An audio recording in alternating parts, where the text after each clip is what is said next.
Well, hello, my brothers and sisters. This is Brother West. Happy Sunday. I wanted to just come on today to greet you in the name of the Lord. And I want to encourage someone who's listening right now or even later. And the thing that I want to say to you is keep looking up.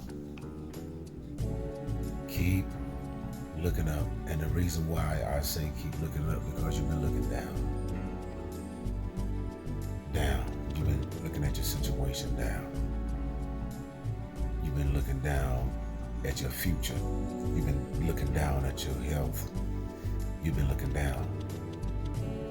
But I want you to look up. See, because when you look up, the scripture lets us know, when you look up, you're looking up to the hills. That comes your help. Your help come from God. And looking up, that means you're positive. You're saying to yourself, I'm going to do it. You're saying to yourself, I'm going to succeed. You're saying to yourself that I'm going to win. You are saying to yourself that I'm going to overcome. And so when you begin to change your language, change your conversation from negative to positive, you're going to reap the harvest of the seeds that you plant. The scripture lets us know that be not deceived, God's not about whatsoever man soweth, that will he also reap. So in other words, whatever you put in the ground by way of your deeds, is coming up again.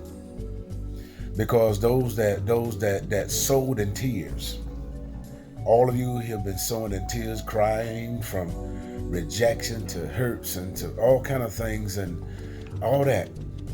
You sowed, but you was faithful. You've been crying out to God.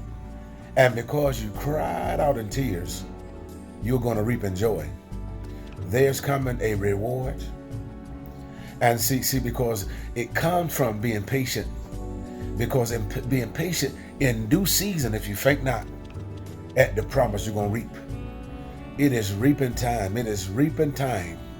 It is time to reap the harvest of what you sown.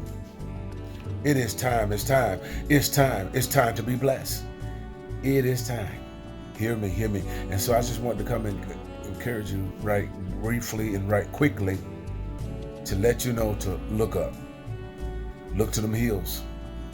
Look to the hills, because that's where the God's presence is at. It's in his hills. It's in the high place. That's where God is at. It's in his high place. That's where his power is at. Because in his high place, that's where the man of God, the prophet, went in Mount Horeb. And in his high place, he was hiding in the cave. That's when God came out. In that high place, he was hiding in a cave in a high place. And see, many of you in a high place, but you're hiding. And so, in other words, the presence of God is in you, around you, but you feel defeated. You're afraid. You're keeping things to yourself. When there's an explosion in you, when there's power in you, when there's a victory in you. And so tap in to where you are, to where you're standing, to where you're residing in, because the place that you're residing in, you're standing in a high place. Because in this high place, this is where God is at. And saying all you got to do is just call on him. Call on him and he will answer you. Hear me and hear me well. God bless you. Have a good day. Just know to keep looking up. Look up. Hear me.